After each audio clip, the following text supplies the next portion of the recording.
भैरवा काल भैरवा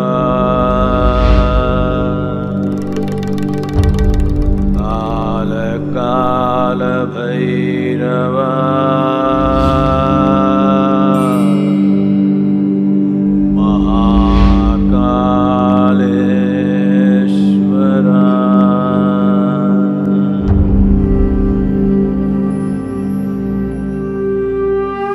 काल का मतलब क्या है? काल शब्द के दो अर्थ हैं। काल का अर्थ होता है समय, और काल का अर्थ अंधेरा भी होता है। समय यानी कि आपके वर्तमान अनुभव में समय का मतलब चक्र होता है, आणविक से लेकर ब्रह्मांडीय तक, एक अणु से लेकर विशाल ब्रह्मांड तक सभी चीजें चक्रों में घूमती हैं। पृथ्वी एक बार घूमती है तो उसे हम एक दिन कहते हैं। चंद्रमा पृथ्वी के चारों ओर एक चक्कर लगाता है तो उसे हम एक महीना कहते हैं। पृथ्वी सूर्य के चारों ओर घूमती है तो उसे हम एक साल कहते हैं।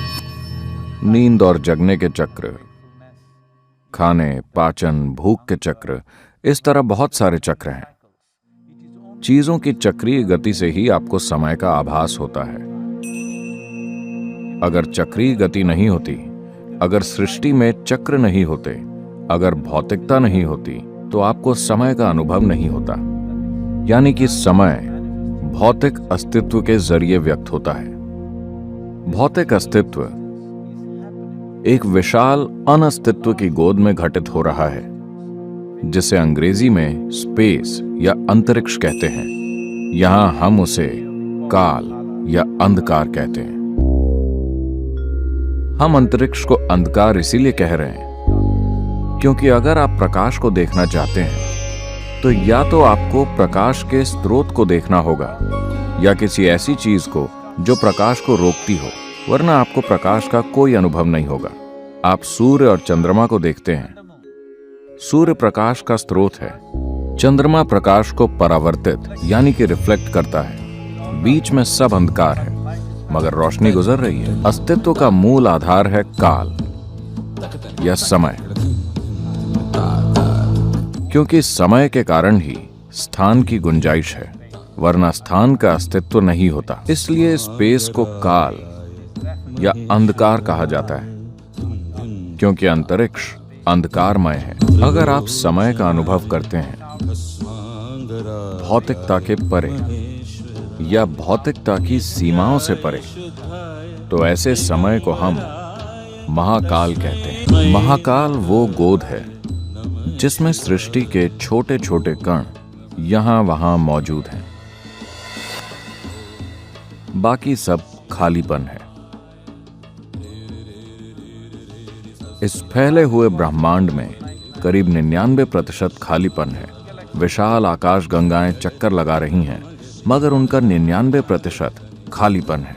इसलिए महाकाल की गोद में ही सृष्टि घटित होती है। अगर आप सृष्टि के सीमित कणों से जुड़े हुए हैं तो आप समय का अनुभव चक्रीय गति के रूप में करते हैं। इस आयाम को संसार कहा जाता है, जिसका अर्थ है चक्रीय गति। अगर आप इसके परे चले जाते हैं तो इसे हम वैराग्य कहते हैं, यानी कि आप पारदर्शी हो गए हैं। जब आप पारदर्शी होते हैं तो आप रोशनी को नहीं रोकते। रोशनी को न रोकने का अर्थ है कि आप जीवन की बाध्यकारी प्रकृति या चक्रीय गति से मुक्त हो गए हैं। जीवन की चक्रीय गति से मुक्त होने को मुक्ति या मोक्ष प्राप्त कर लेना कहा जाता है। इसलिए जो लोग मुक्ति या मोक्ष की इच्छा रखते हैं, उनके लिए यह आयाम, जिसे हम महाकाल कह रहे हैं, बहुत महत्वपूर्ण हो जाता है। ये सिर्फ संस्कृति से जुड़ी हुई चीज नहीं है, इसमें एक विज्ञान है। उस कृपा क्षेत्र में होने पर, इस महाकाल रूप की मौजूदगी में जब आप वहां जाते हैं तो सब कुछ खत्म, सब कुछ जलकर राख हो जाता है। इसका अर्थ है कि आप भौतिक से मुक्त हो गए हैं। वो रूप आपको अपनी परम मुक्ति, मोक्ष की ओर ढकेलता है।